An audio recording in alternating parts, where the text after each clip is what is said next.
నమస్కారం, welcome to I dream. ధర్మ మార్గం విత్ విజిత కార్యక్రమానికి స్వాగతం. ప్రస్తుతం మనతో పాటు ఉన్నారు శ్రీ కామాఖ్య అమృత శోధన సంస్థ వ్యవస్థాపకురాలు వేణుశ్యామ అమ్మ. ఇప్పుడు అమ్మతో మాట్లాడి మరిన్ని విషయాలు తెలుసుకుందాం.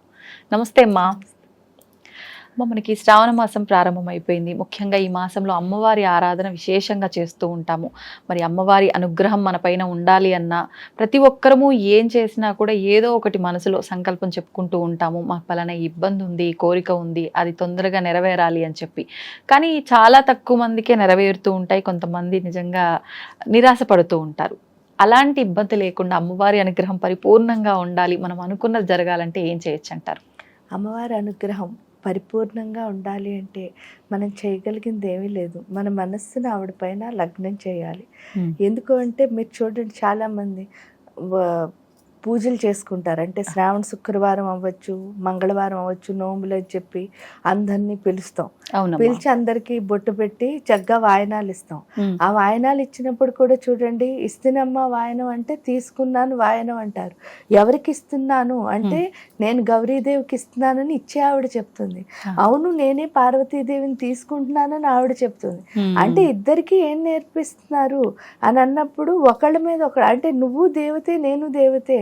అంటే మామూలుగా చూడండి, మీరు ఎక్కడ చూసినా సరే స్త్రీని దేవతగా పూజించండి అని రాసి చెప్తున్నారు. అలాంటిది మన వ్రతాలు నోముల్లో నిజంగా ఎలా పూజించాలో చెప్తున్నారు. ఆ పూజించాలంటే ఇప్పుడు సపోజ్ చూడండి, మిమ్మల్ని నేను పూజ చేయాలనుకున్నాను, అప్పుడు నా మనసులోకి ఏవి ఇంకో ఆలోచన రాకూడదు. అంటే అంతకు ముందు మన ఇద్దరి మధ్య జరిగిన సంఘటనలు ఏవి మనం గుర్తుపెట్టుకోకూడదు. అంటే అంత ప్రేమగా పూజ అన్నది చెయ్యాలి, అనుభవిస్తూ. అది చెయ్యాలి అంటే ఏం లేదు, మనసులో మనకున్న ఎమోషన్స్ ఏవి ఇక్కడ ఈ పూజలోకి రాకూడదు. అది వచ్చినప్పుడే ఏమవుతుంది అని అంటే దేవుడికి మనం ఏదో చేస్తున్నాం అని అనుకుంటూ ఉంటాం, కానీ నిజం చెప్తే అసలు ఏమీ చెయ్యం. దానికి తోడు ఇంకా ఇంకొంచెం మంది అడ్వాన్స్. ఆ అడ్వాన్స్ ఏంటి అంటే వచ్చిన వాళ్ళందరికీ మాట్లాడడంలోనూ వాళ్ళకి ఎక్స్ప్లెయిన్ చేయడంలోనూ వీటిల్లో ఉన్న సరదా నిజంగా వచ్చిన పని. అంటే పూజకు వచ్చిన వాళ్ళైనా అదే దేవుడి కోసం వచ్చారు, పూజ చేస్తున్న వాళ్ళైనా అదే దేవుడి కోసం చేస్తున్నారు. అప్పుడు మిమ్మల్ని నేను పొగుడుతూ లేకపోతే నా గొప్పలు మీకు చెప్తూ ఇవన్నీ అసలు అవసరం లేదు. ఎందుకంటే మీరు వచ్చింది పూజకే కదా. ఆ దేవత అనుగ్రహం వచ్చిన వాళ్ళకి కలగాలి, చేసుకుంటున్న వాడికి కలగాలి, అంతే, ఇద్దరికీ కలగాలి కదా. అంటే మిమ్మల్ని నేను ఎందుకు పిలిచాను అంటే మీకు అనుగ్రహం కలగాలి. అప్పుడు మనం ఈ అంటే అల్పుడు ఎప్పుడు బలుకు ఆడంబరంగాను అక్కర్లేని మాటలు ఎప్పుడైతే మాట్లాడుతున్నామో తీరా మనం దేవత అనుగ్రహం. ఎందుకంటే దేవుడితో కనెక్షన్ పెట్టుకోవాలంటే ఏం చేయాలి? ఆడకూర్చుని ఇప్పుడు శుక్రవారం పూజకు వచ్చారు, ఏ లక్ష్మీ అష్టోత్తరమో లక్ష్మీ సహస్రనామమో చదువుకోవాలి. లేదు అనుకోండి, శుభప్రదమైన బీజాక్షరం శ్రీంకారం చెప్పుకుంటూ ఉండాలి. దానివల్ల ఏమవుతుంది అని అంటే ఆ దేవత మీద మన మనస్సు అన్నది లగ్నం అవుతుంది. అసలు మాట్లాడకుండా పూజ చేయండి అని చెప్పడానికి కూడా రీజన్ ఏంటి అంటే, ఎప్పుడైతే ఈ పెదాల కదలిక అన్నది ఆగడం మొదలు పెట్టిందో స్లోగా మన ఇన్నర్గా మనం వెళ్ళడం మొదలు పెడతాం. ఎందుకంటే మీతో మాట్లాడుతున్నంతసేపు నా బుర్ర ఏం పనిచేయదు. అంటే నేను మాట్లాడుతున్న దానికి మిమ్మల్ని ఎలా అంటే చాలా జనరల్ నార్మల్ హ్యూమన్ గా ఆలోచిస్తే ఏంటి అంటే మన ప్రతి అడుగు కూడా ఒకే ఒక దానికి ఉంటుంది. దాని పేరు ఏంటి అంటే ఇంప్రెస్ చేయడం. అంటే మిమ్మల్ని అందరినీ ఇంప్రెస్ చేయాలనుకోవడంలో నేను ఎవరికి ఇంప్రెస్ అంటే ఎవరికి ఇంప్రెషన్, నా దగ్గర నా ఉన్న ఇంప్రెషన్ ఎవరి దగ్గర పోగొట్టుకుంటున్నాను అంటే దేవత దగ్గర. ఎందుకంటే వీళ్ళందరినీ దేవతగా కొలిచినా కూడా మనం చేసే పని ఏమిటి అని అంటే వాళ్ళతో సవ్యమైన మాటలు. అంటే దేవత వస్తే చూడండి ఎంత మర్యాదగా ఉంటాం, అలా ఉంటాం. అది లేదు ఇది అంటే చూడండి మన ఆడంబరాలు గొప్పలు చెప్పుకోవడంలో టైం వేస్ట్ చేయడం ద్వారా మనలో ఉన్న ఇంకా ఏదైనా ఇంతకు ముందు మంత్రాలు చదవడం వల్ల ఒక శక్తి ఏదో వచ్చిందనుకోండి, ఆ శక్తిని కాస్త మనం ఏం చేస్తున్నాం, బయటకి పోగొట్టుకుంటున్నాం. అంటే ఇప్పుడు ఏమవుతుంది, ఎక్కువ ఎంత మాట్లాడతామో అంత మన ఎనర్జీ అంటే ఏంటి అంటే అక్కర్లేని మాటలు ఏది మాట్లాడినా సరే మన శక్తి అన్నదాన్ని మనం కోల్పోతున్నాం. అవునమ్మా. కోల్పోవడం. ఎందుకంటే మీరు మాట్లాడింది అక్కడితో ఉండదు, చూసింది అక్కడితో ఉండదు, విన్నది అక్కడితో ఉండదు, అన్ని మైండ్కి వెళ్తున్నాయి. అక్కడికి వెళ్ళి ఏమవుతున్నాయి, ఆలోచనల రూపంలో అవే మురికి ఆలోచనలన్నీ వస్తూ ఉంటాయి. మంచి ఆలోచనలు ఏం కాదు. మంచి ఆలోచన వచ్చేవాడు ఎప్పుడు వేటిని పనిచేయనివాడు. దాన్నే ఇంద్రియ నిగ్రహం అంటారు.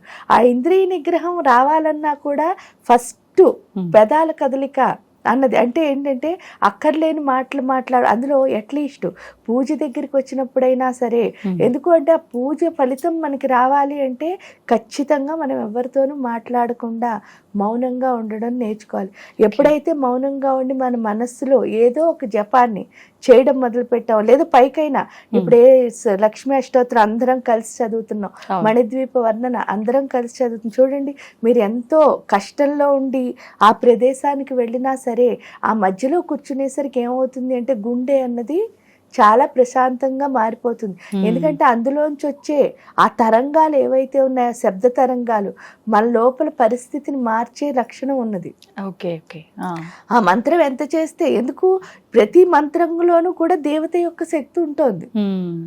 ఆ దేవత శక్తి ఉండడం. ఇప్పుడు సపోజ్ లలితా సహస్రమే తీసుకున్నాం, అందులో ఏమవుతుంది, ఫస్ట్ 60 శ్లోకాల్లో అమ్మవారి యొక్క ఫిజికల్ బాడీని వర్ణించారు.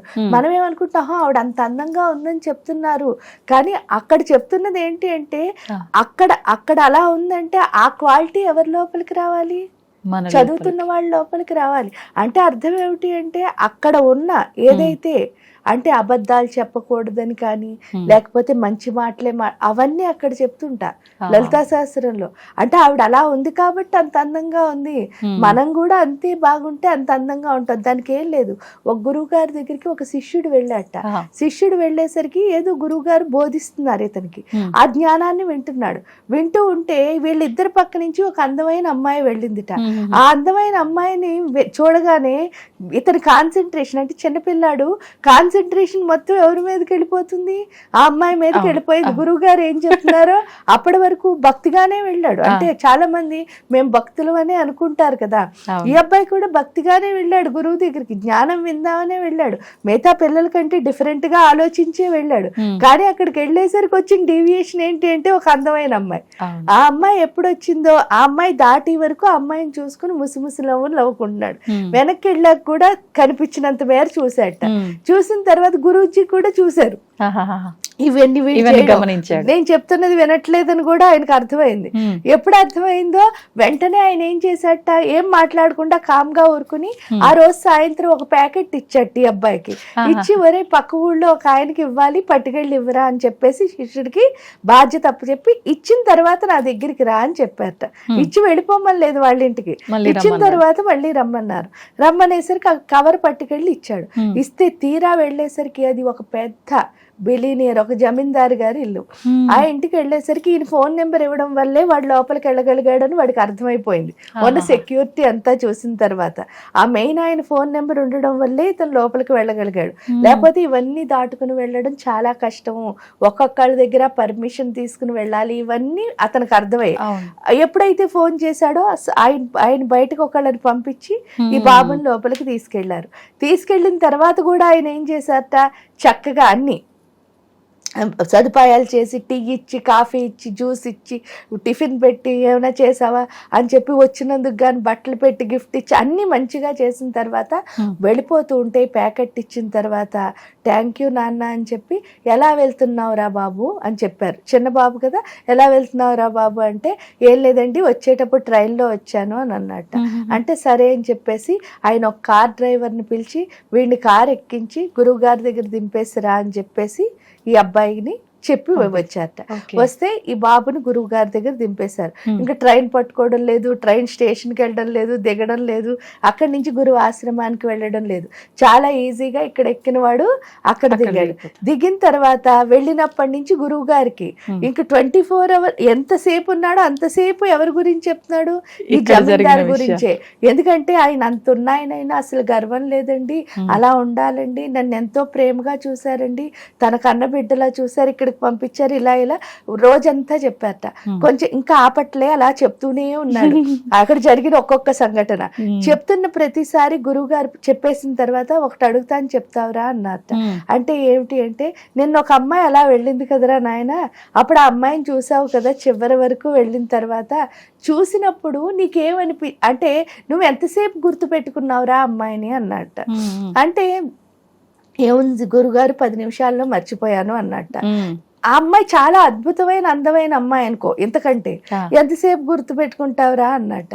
అంటే ఇంకో అందమైన అమ్మాయి కనిపించే వరకు, వీటి పాపం నిజమే చెప్పాడు, అబద్ధం చెప్పలే, ఇంకో అందమైన అమ్మాయి కనిపించే వరకు గుర్తు పెట్టుకుంటానండి అన్నారు. మరి జమీందారు గారిని ఎప్పుడు ఎంతసేపు గుర్తు పెట్టుకుంటావురా అన్నారు. అంటే నేను చచ్చిపోయే వరకు మర్చిపోనండి అని చెప్పాట. చెప్తే అప్పుడు గురువుగారు ఒకటే చెప్పారట, ఏంటి అంటే చూడరా, శరీరానికి సంబంధించిన సౌందర్యాన్ని ఎంత అందమైనా సరే దానికంటే అందమైనది వచ్చేసరికి అందాన్ని నువ్వు మర్చిపోతున్నావు. అంటే శరీరానికి సంబంధించిన సౌందర్యాన్ని నువ్వు 10 నిమిషాలు లేదా ఇంకోటి కనిపించే వరకు గుర్తుపెట్టుకుంటున్నావు అంతే. కానీ ఆత్మ సౌందర్యం అన్నది ఉన్నది చూసావే, అది ఏంటి అంటే నీ జీవితం అంతా నువ్వేం చేస్తావుట, గుర్తుపెట్టుకుంటావు. అంటే ఆ ఆత్మ సౌందర్యం అన్నది ఎక్కడి నుంచి వస్తుంది అంటే మంత్రజపంలోనే. అది మనకు అర్థం అవ్వాలంటే, అయ్యో నాకు అర్థం తెలియదండి, మీకు అసలు అర్థం తెలియక్కర్లే. ఎందుకంటే ఋషులు మునులు మనకేం తెలిసినా తెలియకపోయినా మనలో మార్పు వచ్చే విధానంలోనే ఆ మంత్రాలన్నీ పెట్టారు వాళ్ళు. కాబట్టి జస్ట్ మనం చదివితే చాలు, ఆటోమేటిక్గా ఏం మారుతుంది, మన ఆత్మ సౌందర్యం అంటే సూక్ష్మదేహంలో ఉన్న మొత్తం చెడంతా బయటకు వస్తుంది. అప్పుడు ఆటోమేటిక్గా ఏంటి అంటే మీరు లలితా సహస్రంలో ఏదైతే అమ్మవారు అందాన్ని వర్ణిస్తున్నారో అది ఎవరిలో చూడొచ్చు అని అన్నప్పుడు మీలోనే చూడొచ్చు. అది మనలో చూడాలి అంటే ఏం లేదు, కొంచెం మనస్సును అక్కడ పెట్టి అక్కర్లేని మాట చూడండి, చదువుతూ ఉంటారు, మధ్యలో ఎవరో వస్తే వాళ్ళతో బాగున్నారా అండి కూర్చోండి అంటారు. అది కాదు, మీదంతా హాయిగా ఒక ఫ్లోలో వెళుతోంది. దాన్ని మనసుతో పెట్టి చదివిన తర్వాత ఏం పర్వాలే, పూజ అయ్యే వరకు వాళ్ళు ఉంటారు, హ్యాపీగా మాట్లాడండి. వచ్చిన వెంటనే కాలంటే మీరు మాట్లాడక్కర్లే, చేత్తో నమస్కారం పెట్టి కూర్చోండి అని చెప్పి మీ పని మీరు కూడా చెయ్యొచ్చు. అది ఎంత బాగా చేసుకుంటారో అంత బాగా మార్పు వస్తుందమ్మా. అది పూజకి మనకు కావాల్సింది ఏంటి అంటే మన మనస్సు. అంతే, మనం మనస్సు కనుక ఖచ్చితంగా పెట్టి చేయగలిగితే ఆటోమేటిక్ గా అమ్మ అనుగ్రహం ఉంటుంది, 100% ఉంటుంది. ధన్యవాదాలమ్మా.